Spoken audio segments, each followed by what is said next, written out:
Assalamualaikum warahmatullahi wabarakatuh.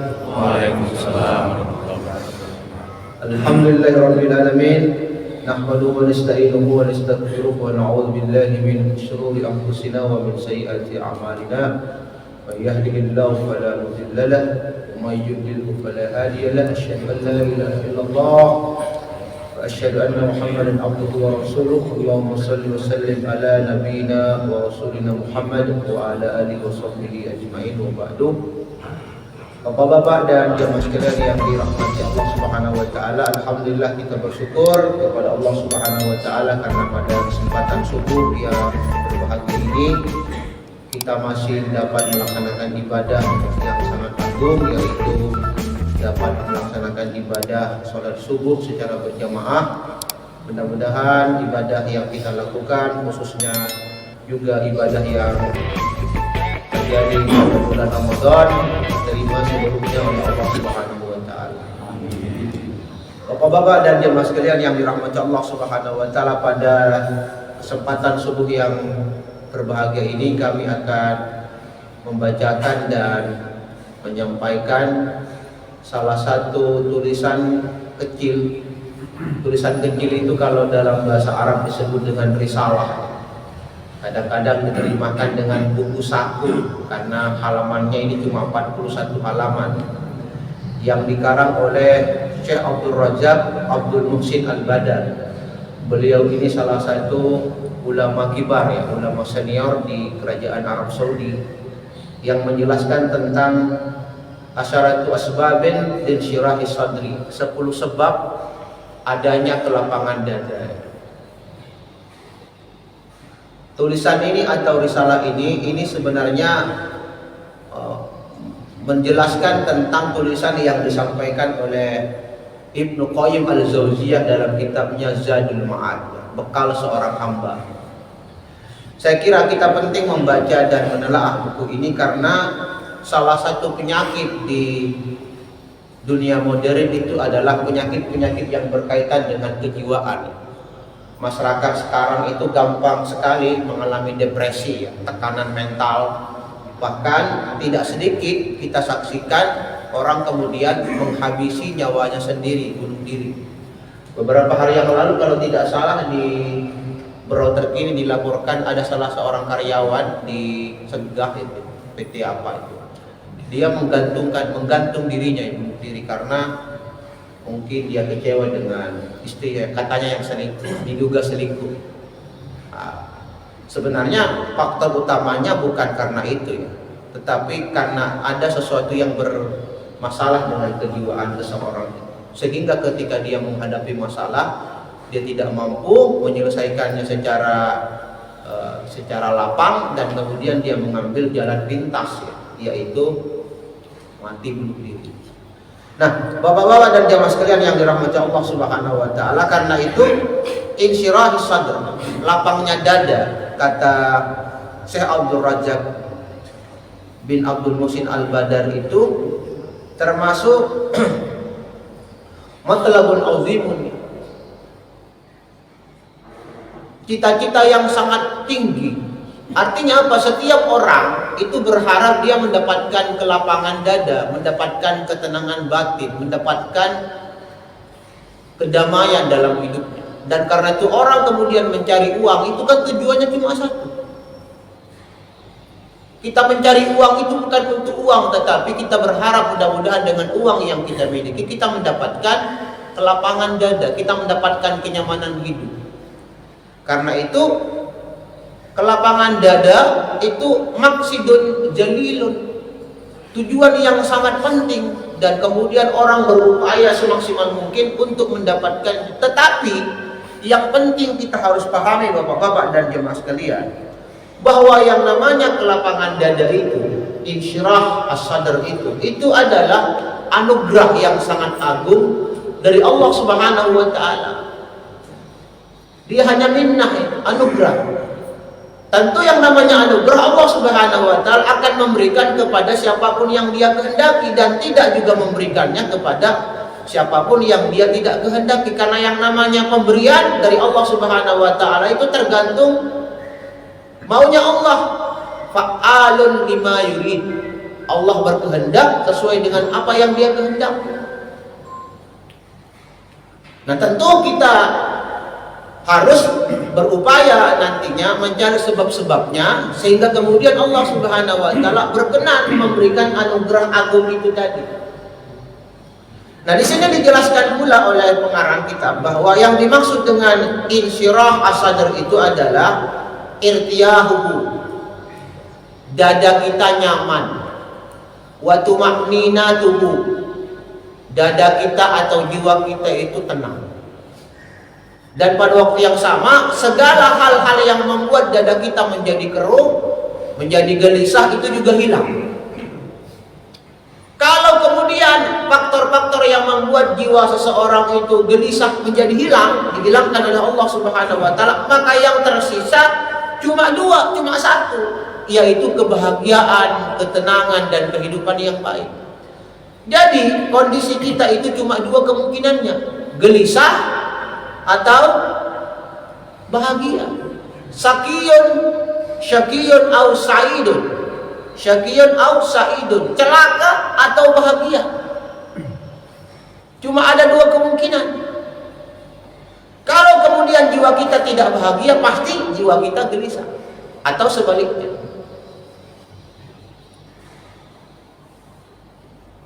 Nah, kenapa kita kemudian harus berupaya meminta kepada Allah Subhanahu wa taala agar Allah Subhanahu wa taala berkenan ya, melapangkan dada kita ini. Allah Subhanahu wa taala berkenan memberikan nikmat yang agung ini. Karena kalau jiwa kita itu lapang, kalau jiwa kita itu tenang, maka segala berbagai macam kepentingan-kepentingan duniawi, tujuan-tujuan duniawi maupun kebaikan-kebaikan akhirat itu dapat kita peroleh. Contoh misalnya, bisa nggak kita memberikan pengajaran, taklim misalnya, kalau jiwa kita sedang ada masalah? Pasti kacau itu. Kita nggak mungkin bisa bekerja, ngurus dagangan kita, apapun pekerjaan-pekerjaan duniawi yang kita lakukan, itu nggak mungkin kita berhasil kita jalankan kalau ada sesuatu yang bermasalah dengan kondisi kejiwaan kita. Begitu juga kemaslahatan-kemaslahatan yang berkaitan dengan keagamaan. Sholat, bisakah kita sholat dengan khusyuk kalau kita tidak memiliki jiwa yang tenang, mengalami depresi? Gak mungkin kita bisa sholat dengan khusyuk itu. Karena itu kata Syekh Abdul Razak ini mengatakan bahwa kalau orang itu telah diberikan kelapangan dada oleh Allah Subhanahu wa taala, maka Allah akan memberikan kemudahan baginya untuk melakukan berbagai macam ibadah.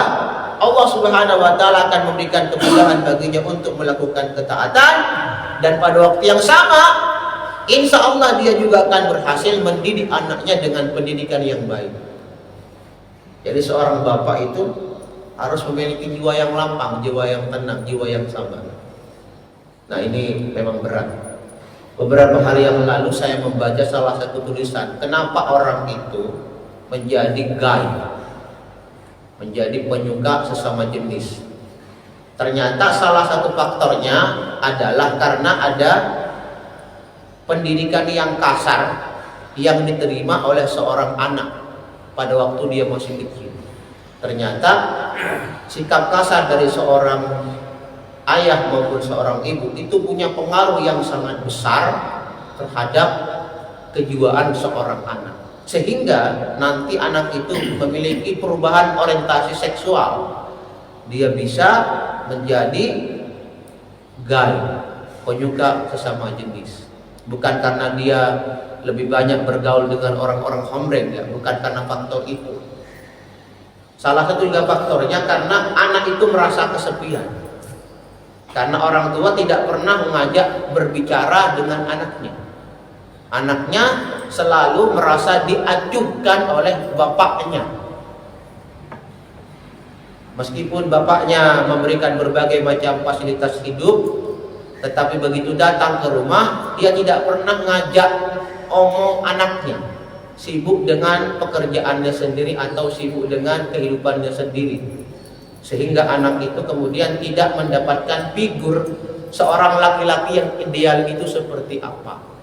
Dan itu lambat laun bisa merubah orientasi seksual seseorang. Karena itu juga seharusnya di pendidikan anak usia dini TK itu harus ada guru laki-laki. Jangan semuanya guru perempuan. Karena laki-laki, anak itu harus perlu mendapatkan gambaran cowok itu seperti apa. Mereka kalau hanya mendapatkan gambaran perempuan, ya nanti jiwanya yang ke perempuanan. Nah, itu masalahnya kita. Kita itu nggak punya guru laki-laki di tingkat pendidikan anak usia dini. Tetapi insya Allah masalah itu bisa diselesaikan kalau kita menjadi seorang ayah rajin ngobrol dengan anak kita. Saya kira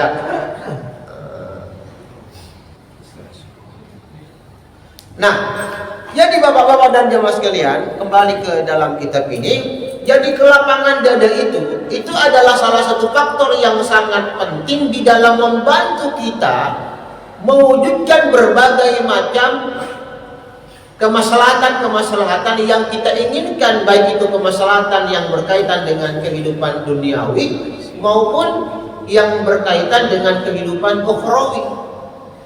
Itulah sebabnya ketika Allah Subhanahu wa taala memerintahkan Nabi Musa alaihissalam untuk berdakwah kepada Raja Fir'aun, itu kan Nabi Musa berdoa kepada Allah Subhanahu wa taala agar dia diberikan kelapangan dada. Rabbi shrahli sadri wa yassirli amri wahlul 'uqdatam min lisani yafqahu qawli. Coba kita lihat apa permintaan pertama kali yang diharapkan oleh Nabi Musa. Ishrahli sadri, lapangkan dadaku. Kalau dada kita lapang, wa yassirli amri, insya Allah berbagai macam urusan itu menjadi mudah. Apa ya kita bisa melakukan pekerjaan kita dengan mudah kalau pikiran kita kacau, kalau jiwa kita bermasalah? Nggak mungkin. Wahlul 'uqdatam min lisani, dan lepaskanlah berbagai macam ikatan-ikatan di lisanku agar aku punya kemampuan berbicara.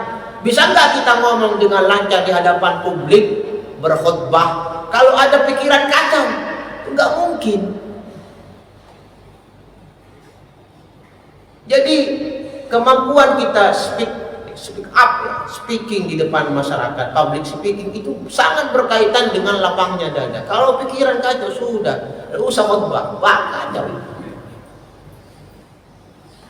Sehebat apapun kita mempersiapkan teks, kalau kita gugup itu pasti kacau itu teksnya itu dibaca. Kenapa? Gugup itu tanda ada sesuatu yang tidak lapang dalam dada kita. Makanya saya sampaikan kepada para khatib, kalau naik mimbar, sebelum naik mimbar itu baca doa ini. Itu rahasianya saya kalau naik mimbar itu. Jadi berdoa dulu kesian. Mudah-mudahan ini kita lancar berpidato. Karena kalau nggak lancar kita juga yang malu. Kan repot, ini ustaz dari mana? Nggak jelas ya. Nah, jadi dibacakan ya. Rabbi shrahli sadri wa yassirli amri wahlul 'uqdatam min lisani yafqahu qawli. Termasuk juga kalau kita punya anak yang susah ngomong, ya cadal, ya dibacakan doa ini, wahlul 'uqdatam min lisani. Karena Nabi Musa itu kan cadal. Kenapa dia cadal? Karena pada waktu masih kecil dia pernah disodorkan dua pilihan. Yang pertama susu, yang kedua bara api. Dan ternyata dia milih bara api yang menunjukkan bahwa ini memang anak kecil. Karena kalau tidak dibunuh waktu itu oleh Raja Fir'aun. Nah, jadi kelapangan dada itu salah satu faktor utama yang membantu kita di dalam melakukan berbagai macam kepentingan-kepentingan kita di dunia ini. Begitu juga ketika Nabi kita Muhammad SAW diperintahkan oleh Allah Subhanahu Wa Taala untuk berdakwah, untuk menyampaikan risalah. Allah katakan, alam nasrah laka sadrak. Bukankah kami telah melapangkan dadamu? Bukankah kami telah meluaskan jiwamu sehingga kamu mudah menerima berbagai macam kebenaran dari Allah Subhanahu wa taala?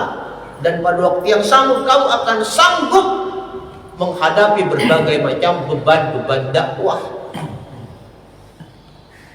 Kata ulama tafsir, Nabi Muhammad SAW mendapatkan kelapangan dada itu dalam peristiwa Isra dan Mi'raj. Karena Nabi itu kan dibelah jiwanya atau dadanya itu sebanyak 2 kali. Yang pertama pada usia 7 tahun, yang kedua dalam peristiwa beliau akan menghadap Allah Subhanahu wa taala dalam momentum Isra dan Mi'raj, sebagaimana yang bisa kita baca dalam tafsir Ibnu Katsir. Pembersihan jiwa itu melahirkan kelapangan dada. Makanya kalau kita rajin sholat, rajin mengaji, insya Allah lapang dadanya, bengkak badannya. Karena di sini nanti ada makanan enak itu. Katanya dokter Kahar, mungkin minggu depan contoh Makassar itu. Jadi terjaga nutrisi intelektualnya dan nutrisi fisikalnya, jadi seimbang. Nah, cuma kalau makan terus, jalan olahraga bengkak, susah cari pakaian itu. Nah, ini saya kutipkan Bapak-bapak, saya bacakan salah satu kutipan dari Ibnu Qayyim Al-Jauziyah dalam kitabnya Syifa'ul Alil. Ini luar biasa. Saya bacakan ya, mudah-mudahan. Jadi biar agak keren-keren lah kita ini. Sekali-kali kita membaca qaul para ulama ya. Fasarbus sadri min a'zami asbabil huda. Maka lapangnya dada itu termasuk sebab yang paling utama mendatangkan hidayah dari Allah. Seperti yang saya katakan tadi. Kalau kita tidak mendapatkan kelapangan dada, kita akan susah mendapatkan kebenaran hidayah dari Allah Subhanahu wa taala.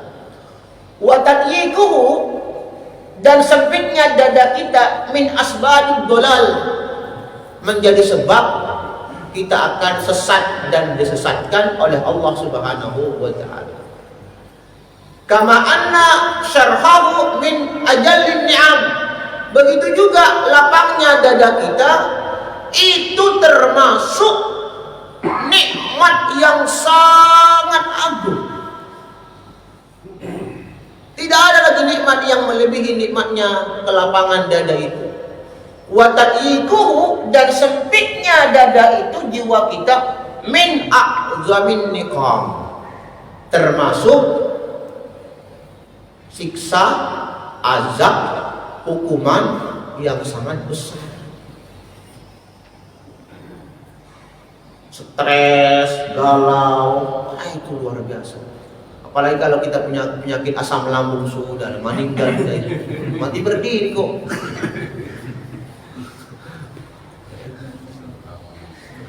Coba kalau orang sakit, apa yang dikatakan oleh dokter? Tenang, tenang, tenang. Kondisikan pikiran, kendalikan pikiran, berpikir yang selalu pikiran-pikiran yang positif, yang melahirkan ketenangan. Makanya kita nggak boleh menjenguk orang sakit sambil ribut. Kita ganggu aja orang sakit ini. Tidak ada kan ceritanya. Tenang, harap tenang, ada ujian. Harap tenang, ada orang yang sakit. Kenapa? Karena kalau misalnya kita menghadapi ujian, pikiran kita kacau oleh berbagai macam faktor, pasti selesai ujian, lulus ke belakang tapi. Jadi itu bapak-bapak dan jamaah sekalian ya, bahwa kelapangan dada itu termasuk nikmat yang sangat agung. Dan karena itu seperti yang saya sampaikan dalam mukadimah tadi, manusia berupaya mati-matian untuk mendapatkan ketenangan, kelapangan dada itu. Tetapi ini yang penting ini.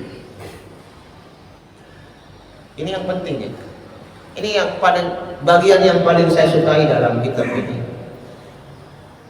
Kita itu tidak mungkin mendapatkan kelapangan dada, ketenangan jiwa, kecuali kita punya perhatian terhadap agama dan mau menjalankan ajaran-ajaran agama. Jadi kunci utama kita mendapatkan kelapangan dada dari Allah Subhanahu wa taala kalau kita mau mengikuti ajarannya. Karena yang namanya kelapangan dada itu adalah minnah, pemberian, anugerah dari siapa? Anugerah dari Allah. Yang namanya pemberian dari Allah Subhanahu wa taala itu pasti punya ada syarat, pasti bersyarat. Syaratnya apa? Tunduklah kamu kepada Allah Subhanahu wa taala, kerjakan seluruh ajaran-ajarannya. Maka sebagai imbalannya Allah Subhanahu wa taala akan memberikan anugerah ketenangan, kelapangan dada itu. Karena itu setiap kali seseorang punya perhatian terhadap agama, maka setiap kali itu pula dia akan mendapatkan ketenangan di dalam agama, di dalam dadanya.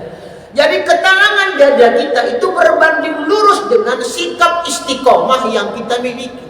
Semakin besar tingkat istiqomah yang kita miliki terhadap ajaran agama ini, maka semakin besar pula peluang kita mendapatkan ketenangan dada, kenyamanan batin dari Allah Subhanahu wa taala. Jadi itu berbanding lurus. Itulah yang dimaksud oleh Allah Subhanahu wa taala dalam Al-Qur'an surah Al-Fussilat. Innal ladzina qalu, sesungguhnya orang-orang yang berkata, berjanji, Rabbunallah, Tuhan kami ini adalah Allah. Summastaqamu, kemudian mereka istiqomah. Tatanazzalu alaihimul malaikah, datang malaikat turun menyampaikan kabar gembira. Allah takhafu, tidak usah kau lagi takut. Wala tahzanu, jangan lagi kau bersedih. Wa abshiru bil jannati allati kuntum tu'adun. Kenapa nggak boleh bersedih? Sudah ada surga ini, selesai sudah.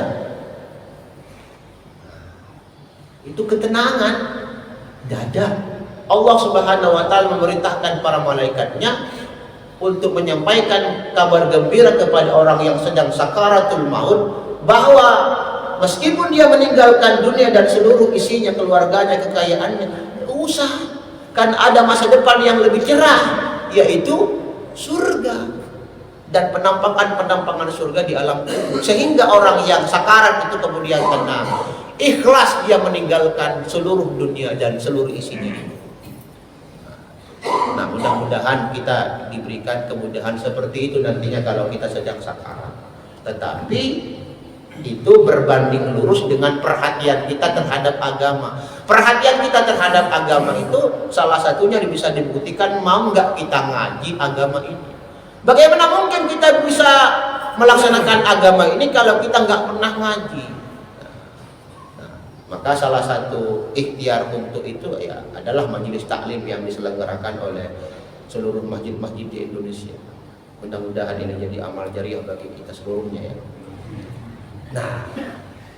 Nah, sehingga bapak-bapak dan jamaah sekalian,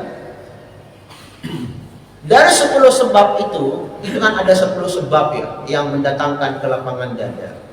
Kata Syekh Abdul Razak, kalau kita ringkas, sebab kelapangan dada itu hanya berpulang kepada 2 faktor utama. Yang pertama ini, bahwa kelapangan dada itu tidak mungkin kita peroleh kecuali ada taufik dan hidayah pertolongan Allah Subhanahu wa taala kepada seseorang. Tadi kan begini ya, logikanya kan, yang namanya kelapangan dada itu lahir dari iman dan ibadah amal soleh. Ya kan? Kita nggak mungkin bisa mendapatkan kelapangan dada kalau kita tidak beribadah. Sholat, mengaji, membaca salawat dan lain-lain sebagainya. Tapi yang namanya ibadah itu gak mungkin kita bisa lakukan kalau kita gak punya iman. Karena iman itulah yang mendorong kita untuk mau melakukan berbagai macam kebaikan. Tetapi iman itu sendiri bapak-bapak gak mungkin kita miliki kalau Allah Subhanahu wa taala tidak memberikan taufik dan pertolongannya kepada kita.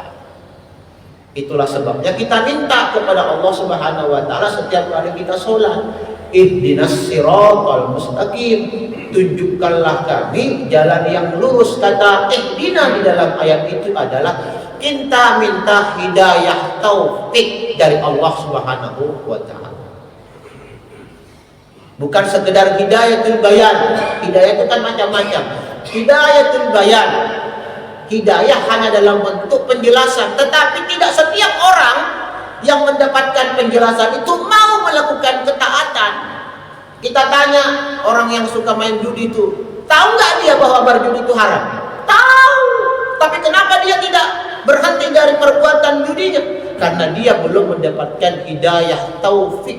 Hidayah taufik itulah yang membuat kita berhenti melakukan maksiat dan segera melakukan kebaikan. Nah, itu yang kita minta.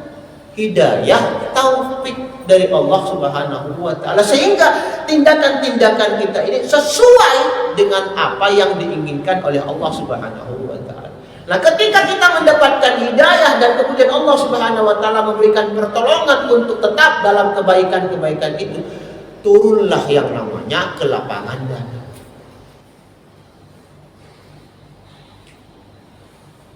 Hidayah dan taufik dari Allah Subhanahu wa taala itu kemudian melahirkan apa? Melahirkan ketaatan dan komitmen menjalankan syariat. Jadi makanya kan dua faktor itu saling berkaitan. Kita nggak mungkin bisa mendapatkan kemauan untuk taat kalau tidak ada hidayah dan taufik dari Allah Subhanahu wa taala. Begitu kita juga rajin melakukan berbagai macam ketaatan dan komitmen menjalankan syariat Allah, kita juga akan mendapatkan hidayah dari Allah Subhanahu wa taala. Nggak mungkin kita mendapatkan hidayah dari Allah Subhanahu wa taala kalau kita tidak mau menjalankan aturan-aturan agamanya. Makanya kan, siapa yang Allah kehendaki orang itu menjadi baik, Allah akan memberikan dia petunjuk. Siapa yang Allah Subhanahu wa taala akan sesatkan dia akan dijauhkan dari kebenaran. Yang namanya hidayah itu hak prerogatifnya Allah Subhanahu wa taala. Tetapi tentu ada upaya-upaya yang kita lakukan agar kita bisa mendapatkan hidayah itu, agar kita punya kelayakan. Ternyata kita ini layak mendapatkan hidayah dari Allah Subhanahu wa taala. Salah satunya adalah dengan apa? Ya ngaji. Ya belajar, ya sholat berjamaah di dalam masjid dan lain-lain sebagainya. Ya. Kalau kita lihat salah satu fadilah keutamaan berjamaah di masjid itu kan kita mendapatkan hidayah. Innama ya'muru masajidallahi man amana billahi wal yawmil akhir wa aqamus salata wa ataz zakata wa lam yakhsha illallah fa asa ulaika ay yakunu minal muhtadin. Itulah orang-orang yang nantinya mendapatkan petunjuk hidayah dari Allah kalau kita rajin berjamaah di masjid. Nah, jadi bapak-bapak dan jemaah sekalian, dua faktor itulah. Yang pertama hidayah dan taufik serta inayah dari Allah Subhanahu wa taala. Kemudian kita punya ketaatan dan komitmen menjalankan syariat-syariat Allah Subhanahu wa taala. Itulah yang menjadi fondasi dari tema ini. Artinya kalau kita ingin mendapatkan kelapangan dada dari Allah Subhanahu wa taala, kita minta hidayah, kita minta inayah, pertolongan Allah Subhanahu wa taala. Semoga dengan hidayah dan pertolongan Allah kita punya kesadaran untuk taat dan komitmen menjalankan semua syariat-syariat Allah Subhanahu wa taala. Kenapa kita minta hidayah? Karena yang namanya hati itu bukan kita yang mengendalikan. Yang mengendalikan hati kita adalah Allah Subhanahu wa taala. Allah yang membolak-bolakkan hati itu sesuai dengan yang Dia maui. Dan hati kita itu tunduk dengan pengaturan Allah. Kalau Allah Subhanahu wa taala menghendaki dada kita menjadi lapang, ya insya Allah kita akan menjadi orang yang bahagia. Tetapi kalau Allah Subhanahu wa taala menghendaki jiwa kita menjadi sempit, maka kita menjadi orang yang celaka di dunia dan di akhirat. Kita lihat firman Allah Subhanahu wa taala dalam Al-Qur'an ya. Faman yuridillahu ayyahdiyahu. Siapa yang Allah Subhanahu wa taala kehendaki Allah memberikan hidayah kepada orang itu, yasrah sadrahu lil Islam. Allah akan melapangkan dadanya untuk menerima kebenaran Islam. Kita lihat yang berkehendak memberikan hidayah itu hanya Allah. bagi siapapun yang dia kehendaki. Itu yang pertama. Kelapangan dada itu hanya diberikan oleh Allah Subhanahu wa taala kepada orang-orang yang mau menerima Islam sebagai jalan hidupnya.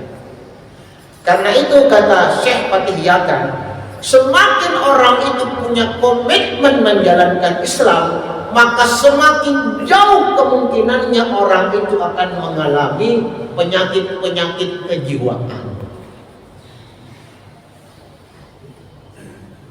Ya. Ini Syekh kata Fatih Yakan, semakin orang itu jauh dari agama, maka semakin besar pula kemungkinannya orang itu mengalami penyakit-penyakit batin.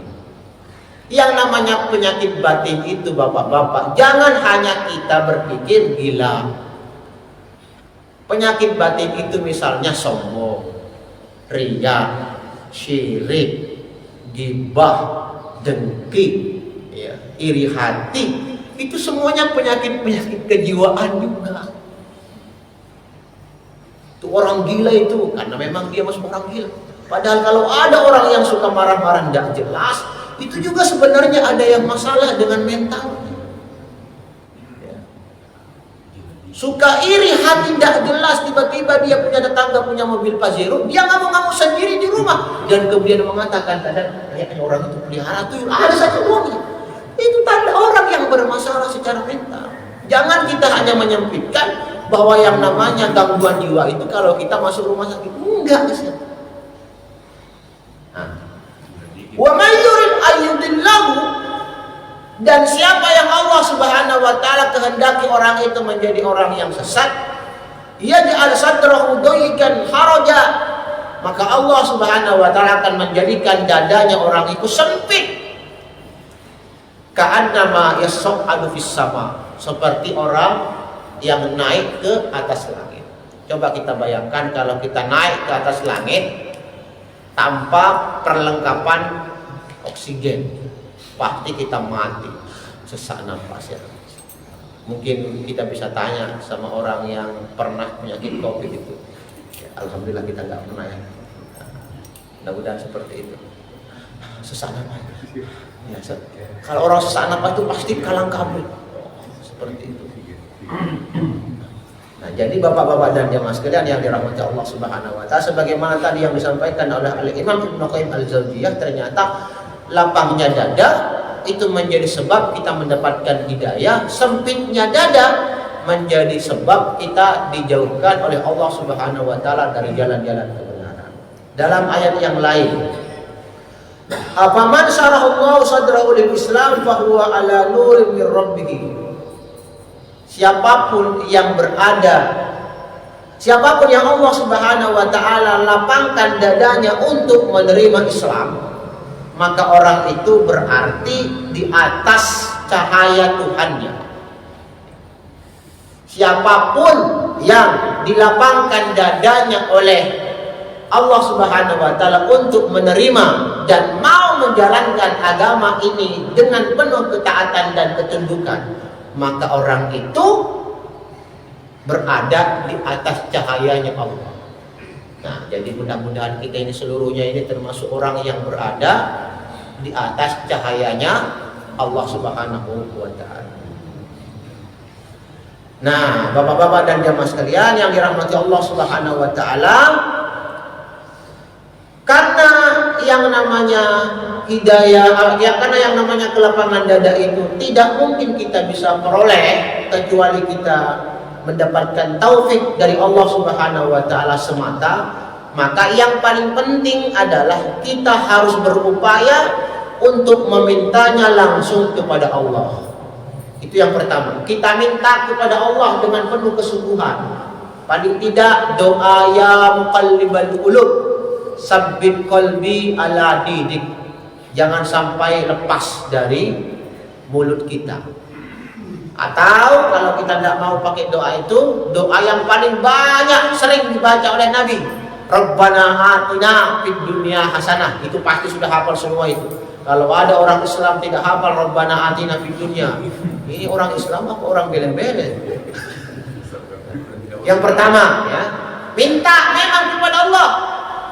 Jangan cuma minta uang, tapi minta ke lapangan dada. Kalau dada kita lapang, uang datang dengan sendirinya insya Allah. Yang pertama. Yang kedua, wa antariki syarihi wa wahyihi, dengan jalan syariat Allah Subhanahu wa taala. Jadi kalau kita misalnya berdoa meminta sesuatu kepada Allah Subhanahu wa taala, pastikan tata cara yang kita lakukan itu harus sesuai dengan petunjuk-petunjuk Allah Subhanahu wa taala dan bimbingan Nabi-Nya Muhammad sallallahu alaihi wasallam. Jangan kemudian kita lebih banyak menghabiskan waktu kita di samping kubur, berdoa di samping kubur. Berdoanya di masjid. Kalau perlu ada uangnya berangkat ke Masjidil Haram, Masjid Nabawi, minta doa ke sana. Jangan juga mintanya nanti di samping kuburnya Nabi, nanti diusir sama petugas. Berdoanya itu di raudhah. Karena banyak orang itu yang meratap-ratap, dipegangnya dinding kubur Nabi. Meskipun itu bukan syirik ya, tapi perbuatan bid'ah. Karena orang itu masih meyakini yang membuat, yang menerima doa-doa itu adalah Allah Subhanahu wa taala. Selama dia masih punya keyakinan itu, maka dia tidak akan jatuh ke dalam perbuatan syirik. Minimal jatuh ke dalam perbuatan bid'ah. Nah, makanya ada petugas. Kenapa ada petugas? Karena banyak orang yang melakukan penyimpangan-penyimpangan dalam bab berdoa di samping kuburnya Nabi Muhammad sallallahu alaihi wasallam. Jadi kita harus bersungguh-sungguh memintanya kepada Allah Subhanahu wa taala. Yang kemudian yang paling penting di sini, wasidqul iltija. Benar enggak kita ini membutuhkan perlindungan Allah? Kalau tidak ada kejujuran di dalam hati kita bahwa kita ini benar-benar membutuhkan perlindungan dari Allah Subhanahu wa taala, tidak mungkin Allah Subhanahu wa taala memberikan apa yang kita minta. Harus ada kejujuran, kebenaran di dalam hati kita. Harus ada sikap yang baik bahwa apapun doa yang kita panjatkan akan diijabah oleh Allah Subhanahu wa taala. Harus ada kejujuran. Nah, ini yang berat. Jujur itu berat. Nah, kalau kita kemudian berdoa kepada Allah Subhanahu wa taala dengan penuh kesungguhan seperti itu, Bapak-bapak dan jemaah sekalian, maka Allah pun akan mencatat kita dalam barisan hamba-Nya sebagai orang-orang yang bahagia di dunia dan di akhirat. Jadi kalau kita berharap nama kita dicatat oleh Allah Subhanahu wa taala dalam barisan orang-orang yang bahagia di dunia dan di akhirat, minta memang.